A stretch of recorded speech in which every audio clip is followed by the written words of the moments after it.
Hi students, இப்ப நம்ம பார்க்கக்கூடிய ஒரு சிம்பிள் ப்ராப்ளம் கணக்கு. எடுத்துக்காட்டு 3.16 3.14 சொல்லலாம். என்ன அப்படிங்கறத பார்ப்போம். ரொம்ப முக்கியமான ஒரு கணக்கு. இது எது சம்பந்தப்பட்ட ஒரு கணக்கு அப்படின்னா லாமியின் தேற்றம், லாமிஸ் தியரம் அப்படின்னு இங்கிலீஷ்ல சொல்லுவாங்க. தமிழ்ல லாமியின் தேற்றம். ரொம்ப முக்கியமான ஒண்ணு.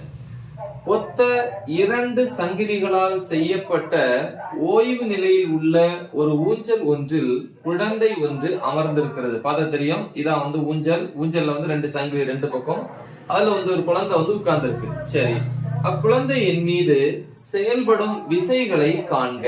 மேலும் லாமியின் தேற்றத்தை பயன்படுத்தி சங்கிலியின் இழுவிசையை கணக்கிடுக. இழுவிசை அப்படின்னா இங்கிலீஷ்ல டென்ஷன் அப்படின்னு சொல்லுவாங்க.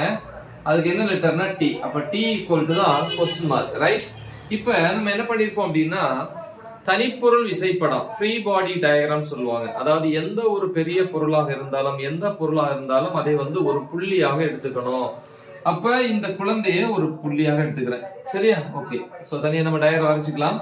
இப்ப இதுல செயல்படக்கூடிய விசை பாத்தீங்கன்னா தெரியும். கண்டிப்பா குழந்தையின் மேல கீழ் நோக்கிய ஈர்ப்பியல் விசை இருக்கும். ஈர்ப்பியல் விசை ஃபார்ம் என்ன? F = mg. இதா இருக்கு.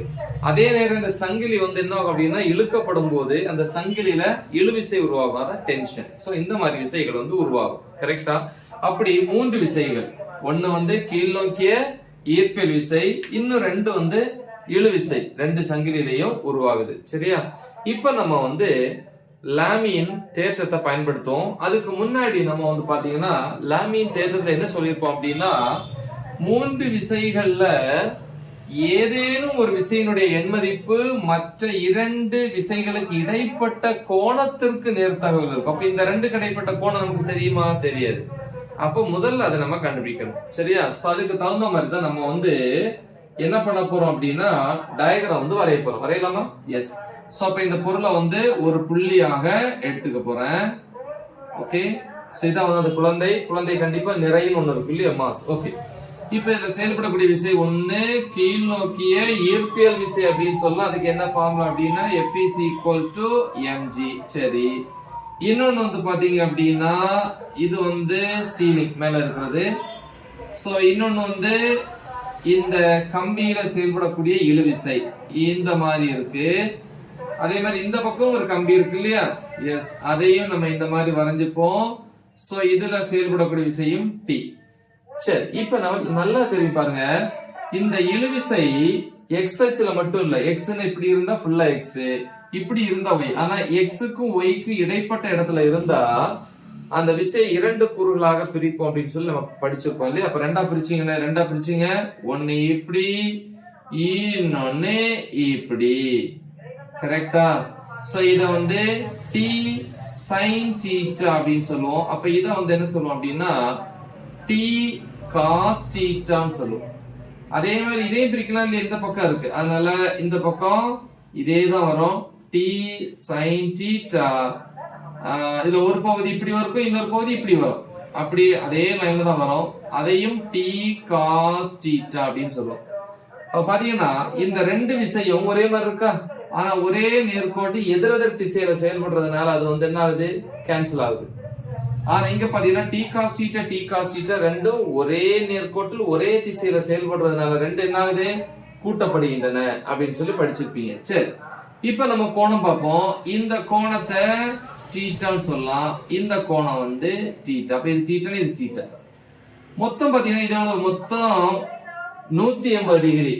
எனக்கு தேவை இந்த ரெண்டு விசைகளுக்கு இடைப்பட்ட கோணம். அப்படின்னா இந்த கோணம் தான் வேணும். அப்ப 180ல இருந்து இந்த தீட்டாவை மைனஸ் பண்ணா எனக்கு இது கிடைக்கும். அப்ப எவ்வளவு? 180 மைனஸ் தீட்டா. சோ அப்ப இதை நான் அழிச்சுக்கிறேன். அப்ப இந்த ரெண்டுக்கு இடைப்பட்ட கோணம் எவ்வளவு? 180 மைனஸ் தீட்டா. அதே மாதிரி பாருங்க, இது மொத்தம் 180 அரைவட்டம். எனக்கு தேவை இந்த இது. அப்படின்னா 180 மைனஸ் தீட்டா. ஓகேவா? இப்ப நம்ம லாமியின் தேற்றத்தை பயன்படுத்தலாம் இல்லையா? லாமியின் தேற்றத்தின்படி என்ன படிச்சிருக்கோம்? ஏதேனும் ஒரு விசை, இப்ப அந்த மூணுல ஏதாவது ஒன்று இருக்கிற அதனுடைய எண்மதிப்பு எதுக்கு நேர்த்தகவல் இருக்குமா?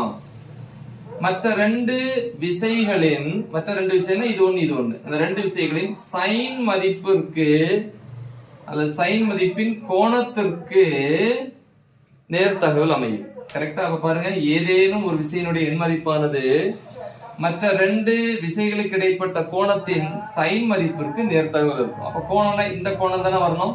இந்த கோணம் என்னது? இந்த கோணம் 180 மைனஸ் தீட்டா. 180 minus theta. இந்த நேர்த்தகவை ஈக்குவல்டா மாத்தும் போது ஒரு மாறிலி. அப்ப t இஸ் ஈக்குவல் டு ஒரு மாறிலின்னு வரும் இல்லையா? மாறிலி இன்டு இதுன்னு வரும். அப்ப இது கீழே கொண்டு போனா t by sin of 180 minus theta equal to மாறிலி இப்படின்னு வரும். இது ஒரு விசைக்கு. அதே மாதிரி இந்த விசைக்கு எழுதலாம், இந்த விசைக்கு எழுதலாம். அப்படி மூணு விசையும் நம்ம எழுதுறோம். எழுதி மூணுக்குமே மாறிலி வரும் இல்லையா? மூணுக்கு ஒரே மாறிலினால மூணுமே ஈக்குவல் அப்படின்னு சொல்லி நம்ம அங்க படிச்சிருக்கோம். அதே மாதிரி இங்க ஃபர்ஸ்ட் ஒரு விசை t by t இதா இருக்கு இல்லையா? இந்த விசையானது மற்ற ரெண்டு விசை, இந்த ஒண்ணு இது ஒண்ணு, இந்த ரெண்டு விசைக்கு இடைப்பட்ட கோணத்தின் சைன் மதிப்பு இருக்கு. அப்ப என்ன வரும்?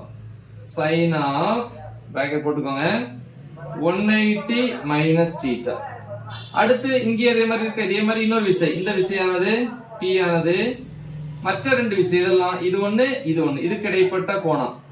அப்ப sin 180 மைனஸ் தீட்டா டிகிரி போட்டுக்கலாம். ஈக்குவல் டு மூணாவது விசை mg. mg ஆனது மற்ற ரெண்டு விசைகளுக்கு இடைப்பட்ட, அதான் இது ஒரு t இது ஒரு t, ரெண்டு விசைகளுக்கு இடைப்பட்ட கோணம் எவ்வளவு? இது ஒரு தீட்டா இது ஒரு தீட்டா, மொத்தம் 2 தீட்டா அப்படின்னு எழுதலாம். கரெக்டா? இப்ப நம்ம இத ரப் பண்ணிக்கிறோம். இப்ப ரெண்டு ஒரே மாதிரி இருக்கப்போ ரெண்டு தடவை எழுத அவசியம் கிடையாது இல்லையா? ஒரு தடவை எழுதினா போதும், ரெண்டு ஒண்ணுதான்.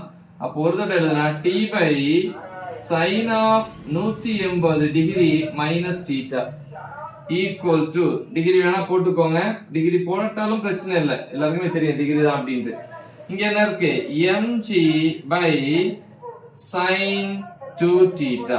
நமக்கு தெரியும் sin 180 டிகிரி மைனஸ் தீட்டா என்னது? sin தீட்டா படிச்சிருப்பீங்க. அப்ப t by sin theta equal to mg by sin 2 theta formula படிச்சிருப்பீங்க இல்லையா? sin 2a ஃபார்முலா அல்லது 2 theta என்னது? 2 sin theta cos theta. அதே மாதிரி sin theta-க்கு வந்து 2 sin theta cos theta. இப்ப இந்த sin theta கேன்சல் ஆயிரும். அப்ப t is equal to mg by 2 cos theta. So இத வந்து இழுவிசைக்கான ஃபார்முலா, ரைட்? சோ ரொம்ப சிம்பிளான ஒரு கணக்கு. நல்லா தெளிவா பிராக்டீஸ் பண்ணுங்க. மறக்காம இத உங்க ஃப்ரெண்ட்ஸ்க்கு ஷேர் பண்ணுங்க. All the best. Thank you.